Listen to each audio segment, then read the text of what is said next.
Hey everyone, it's me, Elliot. In today's video, we're going to talk about fonts, specifically the fonts that I like to use in all of my designs. And that is what we are going to be talking about in today's video. If this is the first time you're watching a video of mine, then hello. It is an honor and a pleasure to meet you. My name is Elliot. You might have seen my work on Instagram before. Here are some of my posters that I've done. They get shared around a bit. They're a bit of fun, but otherwise it's real cool to see you watching a video of mine as I try and do the YouTube thing. I'm a graphic designer / content creator here in Sydney, Australia, and I love to have a lot of fun with my work and especially play around with fonts and just do a lot of typographic kind of based poster work or business cards, kind of using any format that I'm kind of feeling on the day, just to have a bit of fun and find creative ways to kind of express how I feel towards the design industry or my creative experience. It's a mess, but it's a lot of fun, and it seems to be a lot of you seem to like it. All right, it seems to do well on Instagram. They get a lot of likes. I use a lot of fonts in my work, a lot of fonts, not just typefaces, but fonts. And before we go any further, I want to be clear, I will just be saying the word fonts from now on. I know the difference. I understand what that difference is. But typeface is too many syllables for me today. So we're going to use fonts. So we're going to talk about fonts. I got so many fonts for you today. So many fonts you could count all of them on my hands and 1 foot. We got a lot of fonts to go through. Okay, a lot of fonts. I think there's 11 or so. And I've categorized them in 2 very neat categories just for you. I've got nice fonts and then fancy fonts. Okay, that's what we're going with today. Nice fonts, of course, being fonts that I would use for like body type or like general headings, like, you know, your sans serifs, your serifs, your kind of very readable, easy to digest kind of fonts that just look real clean and nice. And then we got the fancy fonts, and these are fonts that I would use for like kind of 1 or 2 words, a key phrase, looking to highlight a certain thing, right? That's kind of the go with the fancy fonts. That makes the most sense in my head, so that's how I'm going to present it to you, and I hope you feel the same. A lot of these fonts are from independent type designers, or they're from type foundries, Adobe fonts, and some of which are free as well. But of course, always check licensing whenever you use any of these fonts, but I'll try and break down a little bit as we go along. Later on in the video, I'll give you a few of my tips for how I like to work with type as well, because it's a little bit of a tricky thing to kind of get your head around, especially when you're presented with all these amazing fonts and you're like, oh my God, how do I not ruin the vision of the type designer? So hopefully some tips that'll help you out there, and also some other places that you can look at if you're looking for some more type inspiration, or just to pick up some new fonts in your bag. You know, there's just so many out there, and I want to give you the tools to get unlimited fonts. I want you to have access to unlimited fonts. All right, let's make it happen. I also just released a print store, if that's of any interest to you. That one's a message to my returning subscribers and viewers. It's in the description, and I think it looks really good. Let's get into the video. So let's start with nice fonts. Yeah, the nice fonts, the ones you call home about, you know, the ones that you're like, hey, that's real clean. That font right there, that is clean. What is the name of that font? That's what we're going to be talking about now. And the first 3 that I'd like to mention are all from the same foundry. They're possibly my favorite type foundry going around at the moment. It's the one and only PANGRAM foundry. Now, I've worked with PANGRAM before, but I want to make sure this is clear. It's not sponsored. I just absolutely adore these fonts. Here's some work that I did with them, though, and I think they're pretty cool. Boom, boom, boom, boom, boom. But the first one we're going to be talking about is the one and only Neue Montreal. Now, Neue Montreal is kind of like my Helvetica, I would say. It's my Helvetica. That's what I use it for, essentially. Because like everyone uses Helvetica and they're like, oh, you know, this is Helvetica, here it is. But there's just certain things about that font that I don't really like too much. I don't know, it's a bit too sharp for me or something like that. I don't know what it is. Maybe it's just because a lot of people use it. But I really like Neue Montreal as a nice alternative to that. And it's just my go-to sans serif for pretty much everything. I have used this font in, I honestly think, every design for the last year. I'm completely obsessed with it. It is my favorite thing in the world. And it's just the definition of clean, I think. Super simple, super straightforward, with very subtle little differences to your classic sans serifs, which I really like. A few little stylistic choices. You can change some of the ligatures to like the glyphs to like to rounded version. It's just really nice and cool. Yeah, I really like Neue Montreal. It's my favorite font of all time. Enough said. Next font on the list is Editorial New. Now, this is kind of like their serif, right? Pangram's main serif to talk about. And I really like this font as well. It's got a real nice height to it. It's a nice, tall serif, which I think a lot of people are looking for right now. It gives that kind of like vintage, retro Apple ad kind of feel. But it's also got a nice modern touch to it as well. It's got real sharp edges, and it's just a real clean looking font. They also recently released an italic version for Editorial New, which I absolutely adore as well. And it's just like a real nice heading font if you're looking for a serif. And it also really looks good if you kind of like clump it all together in a nice body of text, and almost use it as the only font to use. It looks really good when you just pack a design with Editorial New, I think. I really like this font. The final font to talk about from Pangram is Pangram Sans Rounded. This is one of their new ones that I absolutely love. It is a alternate style to Pangram Sans, where they've just rounded all the edges off. My favorite one is the compressed extra bold. I've been using this in a bunch of designs recently. Can't get enough of it. Rounded fonts, I think, are coming back right now, it feels like. Maybe they never left. I don't really know, but I've been seeing them more and more as less of like a childish, playful kind of thing, and more of just like a real, like, I don't know, I think you can use them in ways that are very cool. Yeah, it doesn't usually scream cool, rounded fonts, I wouldn't think. But when you like really get that stroke weight quite thick, and you just kind of make the text huge and stuff, like in this example of mine, I'll say I think this is cool. Okay, sue me. Yeah, I think you can get some real cool effects, and it just ends up kind of becoming a real nice header font. And also the undercase version is really sick as well. It's just there's a whole bunch of different weights and alternates as well. It's great. It's really great. It's really great. Next font I'd like to mention is Arial Narrow. Now, this is another tall font that I think a lot of people don't really know about. A lot of you will have Arial. Yeah, pretty much everyone has Arial. And a lot of people are like, oh, Arial, I don't want to touch Arial. I don't want to talk about Arial, okay? And I'm like, hey, reconsider that thought and check out Arial Narrow. Because it's slightly different, just a lot taller, and I reckon that a lot of designers have used this one before, or you've seen it in a lot of designs, and you haven't really picked up on the fact that this is just a version of Arial, right? It's got a beautiful height to it, really cool looking, like, width. What am I trying to say? I don't know, but I'm so bad with font terminology. I just want to say it. You probably noticed by now, but I'm trying my best here, all right? I just want to express how much I admire these fonts. But Arial Narrow just looks cool, I feel. Like, it just comes across as really cool. Especially the regular weight. Now, I am a big fan of like thicker fonts, going on the bold side of things. But I'll occasionally go with like a regular weight on certain fonts. Arial Narrow is definitely one of these that I think looks better the thinner it is. And I'm a big fan of when you kind of like use it in full caps or lower caps, honestly, all around like the kind of the poster. You use it as the heading, a lot of the body text as well, and you just kind of pack the design with it. I think tall fonts, when you pack the design with it in general, look really good. So Arial Narrow is like a fan favorite of mine that I think you should check out if you haven't already. Tenon is a font that I've recently been put onto by a friend, Emma Buzz, who we talked about in the Design With Me 3 videos ago or something. Friend of the channel. This is a Adobe font, so if you have an Adobe subscription, you can of course access this font for free, fully licensed and blah blah blah. Tenon is a really nice looking sans serif. I'm not too big of a fan of the kind of like humanist style fonts, you know, those kind of like corporate fonts like Montserrat and Gotham and all that you might know and love. Not really that big of a fan of it, and I think Tenon stands out slightly from all of that. It's a little bit bolder, at least the bolder weights kind of feel a bit chunkier, which I really like. And it just comes across as a bit more modern and less like early 2010s and more like 2021. you know?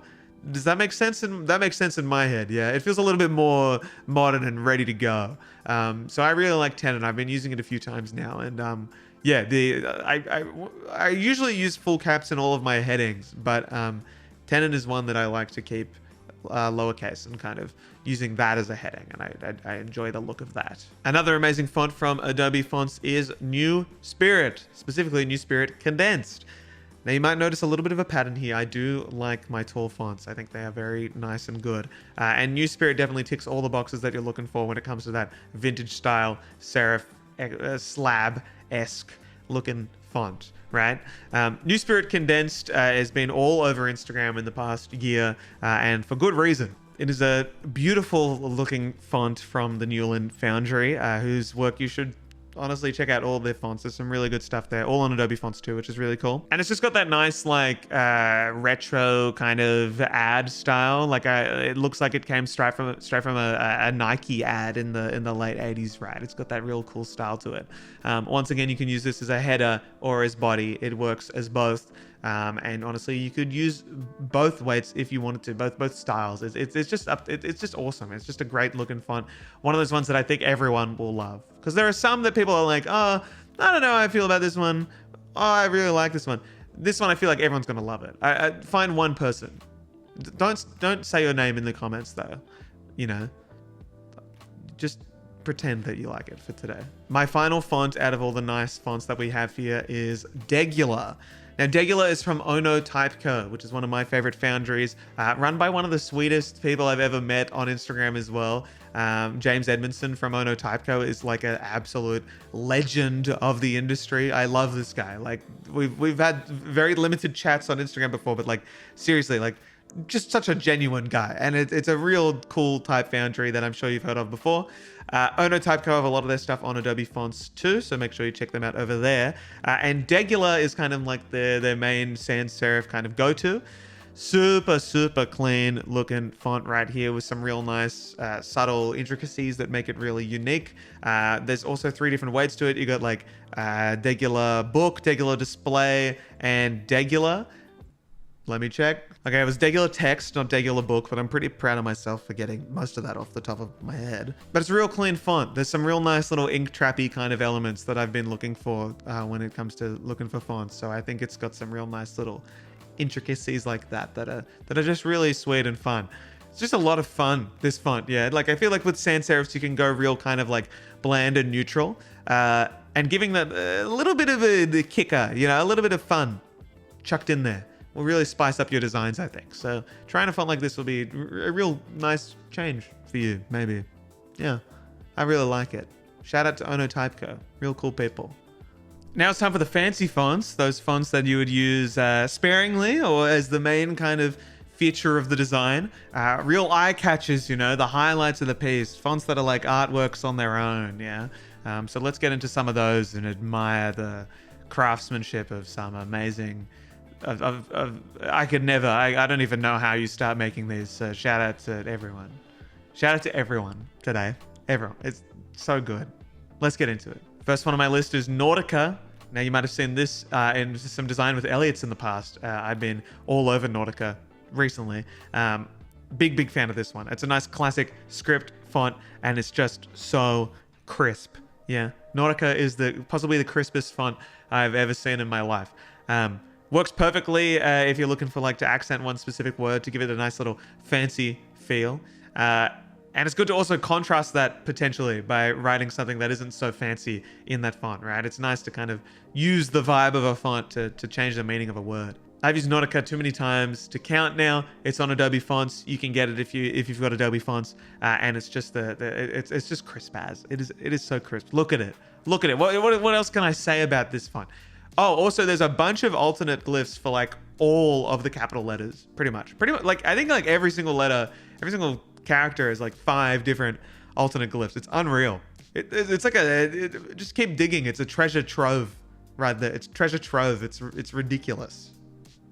It's so good.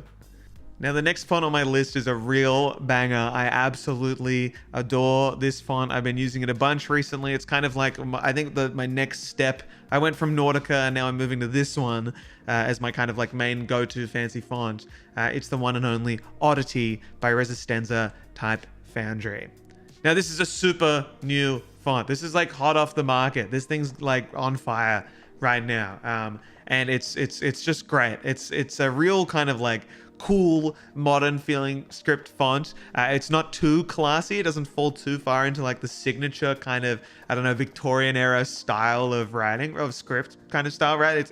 That feel. It's more like modern and cool and almost like a little bit retro. It's just sick. I absolutely adore it. And I think you should 100% check it out because it is new. It is new, and that's exciting. New fonts are always exciting. Yeah. Yes, there's so many, and then some just like catch your eye, and you're like, I need to buy that right now, and that is what I did. That is what I did, and I'm all over it, all over it. Wildcard pick here for fancy fonts, but I'm gonna say brush script counts as a fancy font, okay? Now some people hate this font. I'm gonna say it. Some people despise this font. This is probably featured on a few worst fonts of all time lists, but I say malarkey. What a joke. I don't care. This font is sick. It's great. I love it. It's got that nice like old hand-painted sign feel to it, which is rare for a font these days. And it's just like a real nice thick stroke to it as well that you can kind of like add to. It's been around for so long. It's just really cool. This one is on Adobe Fonts as well, I believe. So you can grab it if you would like. And it's just really nice to just throw in to your design a little bit, whether it be like a nice little cheeky accent where you just write something like kind of like as an addition. It gives like a little handwritten kind of feel.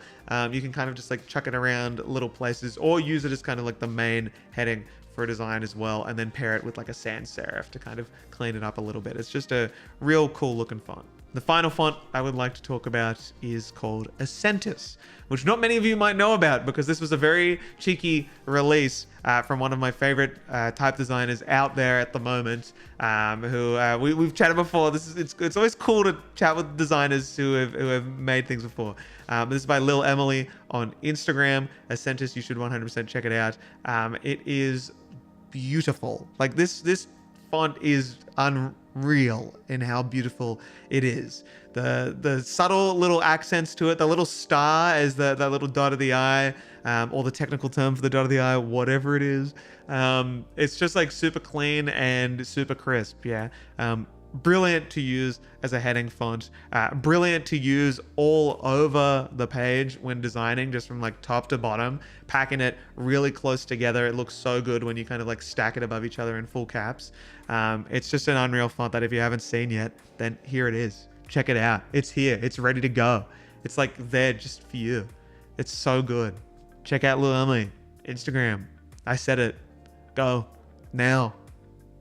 So that's all the fonts that I've got for you today. A bunch of nice ones and a bunch of fancy ones. And they're all the ones that I've kind of had on repeat for the last year, I would say, with some of them being more early on in that year and some really coming together in the last few months or so. I'm trying to experiment a bit more with the fonts that I use. I feel like it's very easy to kind of get stuck with like 3 favorites and just kind of repeat them in every design. And then you kind of got to remember, you know, like working with new fonts is an experience. It makes you better as a designer, I think. And you should always be kind of playing around and looking for new combinations that work best for you and work best for what you're doing. But that's not the end of the video. No. We've still got some more stuff to go. Because I've got some knowledge to share with you all today. I got some bloody good stuff in this whole head that I wanna pass on to you after all my years of being a designer, all 3 years of calling myself a designer. So I've got some cool stuff. Let's get right into it. So the first thing I wanted to show you is a really cool website that you can look at if you're looking for some new fonts at some really good affordable rates as well. And this is of course Future Fonts. Now, if you've never heard of Future Fonts, here's the basic idea. Essentially, they get a whole bunch of type designers to upload kind of like draft versions of fonts, right? You'll kind of see on each of them a version, whether it be like version 0.1, version 1.2, whatever it is. And that font will kind of be upgraded and updated and evolve right in front of your eyes, pretty much, right? So what you can do is you can buy the license for a font when it's in its super beta version, right? Version 0.1, right? You buy it for like $30, yeah? One weight, one style, but you're like, hey, this font looks sick. I believe in this font. This is going to turn into something amazing. I'm going to get it now. You pay that $30, it's yours, okay? And as that type designer kind of like updates and develops the font as time goes on, they will post those updates and post the new files, and you will get access to them, having paid and having believed in the project early enough. So that's really cool. It's nice to be able to kind of like look at these early fonts and be like, hey, I'm going to support this. This looks sick. And then kind of like follow the journey as it goes on. I picked up a few fonts from here before. There's some amazing type designers on there, and it's a really nice curated page as well. So honestly, if you go on, you'll struggle to find a font that you won't want to buy within like one page. Honestly, you'll just be like all over it. So Future Fonts is the go. I don't think enough people know about Future Fonts. Maybe they do, but I feel like they don't. So definitely check out Future Fonts if you're looking for something new. Another tip I have, if you feel like some of the fonts you're using are getting stale, is to try fonts that you would never even think about using, right? I'm talking about the Comic Sans, the Papyrus, all the ones that the world thinks are bad, right? Prove them wrong. Prove the world wrong. Do it for me, all right? Because I've been trying. I really like those fonts. I think they're so beautiful in their own way, okay? I've actually run a challenge the past 3 years on my Instagram page and now Twitch channel called the 7 Days of Bad Fonts, where essentially I curate this lineup of fonts that the world considers to be bad. And then my goal is to make them look beautiful, right? And work with these fonts that I would never even consider before. All the lineups are on my Instagram. If you're ever looking for a list that you want to go off, you might have to scroll a little bit, but they are there. And yeah, it's a kind of like a real fun challenge to kind of give yourself if you're looking for a bit of inspiration. And what I find it really helps with is like, if you can work with like, if you can make Comic Sans look like a completely different font, then who knows what you can do with a font that you actually like enjoy working with, right? So it will seem daunting at first, but I think it's a real good kind of like design muscle builder. Yeah. It's a fun little exercise. So find yourself a font that you think, this one sucks, and then prove yourself wrong. And the world. Yeah, do both. Good on you. I'm proud of you. Final thing that I wanted to mention is a little bit of a plug, but bear with me. It's actually really cool. My Twitch community, I stream on Twitch, of course. There's the plug. There's a bunch of designers involved in that community, right?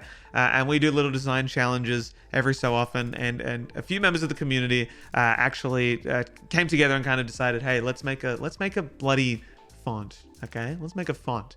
And then they did. 90 people contributed to making this font, each doing a character or a stylistic alternative to a character, right? Ridiculous. And we ended up calling it Neue House Grotesque, which makes sense. The Type House is the name of the community. It's a parody of TikTok's Hype House. It's not really relevant anymore, but it was when I made it. I swear. But that was the first time that I kind of tried type design. I had to make the asterisk, which I just ended up doing like my signature star symbol, which was a pretty cheap take, but it worked. And then I made like an underscore K, right?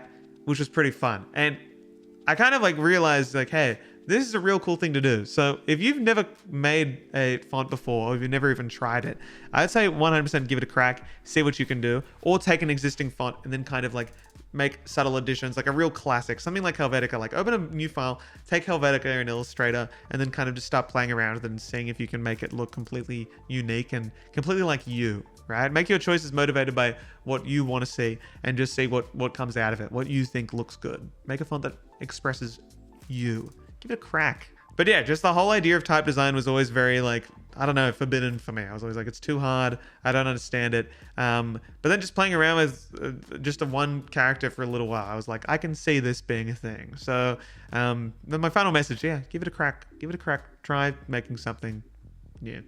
And that's it for my font video, my compulsory font video, as I am a YouTube graphic designer. Just kidding, of course. I did want to make this. I am very passionate about fonts. I feel like it's hard to be a graphic designer and not be passionate about fonts. They are just the best thing ever, and I just have full admiration to all type designers out there who can make truly works of art and beautiful fonts that I use to make my stuff better. One of the first things I learned when I started designing was that using real cool fonts that I thought looked really cool, rather than just kind of like the stock ones that I have on my computer, that was kind of like the first step I had to becoming a better designer, I think. Like, using cool fonts in your work will make your work cooler inherently, right? And I use cool as a choice word because I think that's kind of like the goal of mine, was to just make work that I thought was cool, right? Not good, I just wanted to look cool. Yeah. And I think just like using fonts that I really liked helped at the start. So if you kind of been stumbling around and feeling lost for inspo on typography in your work, try out some new fonts, try out some of the ones that I suggested, download some trials, download some of the free ones, get Adobe Fonts if you have it, and start playing around and have a crack and see what comes out of it.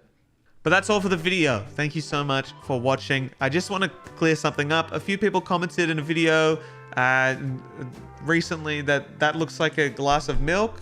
They're saying that there's a glass of milk on my table. That is a candle. I swear to God, that is a candle. You need to trust me on this one. I'm not going to bring that closer to me. I swear that is not a glass of milk. That would be ridiculous if it was a glass of milk. I probably am selling it as a glass of milk. It is a candle, though. It is a candle. I want to be very clear. It is a candle. But thank you so much for watching the video. Like I said, we got a new print store up, baby. It's in the bio. If you want to check it out, you can. Buy a print if you want. I think they're affordable. Shipping worldwide. And also come say hi on my Twitch streams. Design Chef is in full swing if you want to join a live design challenge kind of thing on Twitch. Very cool. Participate with me and everyone else. Get your work on the screen. Whoa. It's really fun. It's a lot of fun. And of course, check out my Instagram if you haven't already. But most of you are here from Instagram anyways. But yeah, I hope you enjoyed me rambling on about fonts for a long time. I'm not very technical with my terminology in any kind of graphic design stuff. I don't work off a script. I have a list of names of fonts and I'm just going off the feeling of passion. Yeah, the feeling of pure motivation to talk about fonts. So that's kind of how I make these, if you are wondering. A little bit of behind the scenes stuff for those of you sticking around to the very end. Type in the comments. No, we're not going to do any of that stuff. Type in the comments. Wow, Elliot, I love fonts too. If you made it here, do it, you coward. No, don't. Good for the algorithm. Anyway, thanks so much for coming to today's video. Hit that subscribe button if you haven't. I'll see you next week for some more stuff. And let's get out of here because I gotta make some dinner. See ya.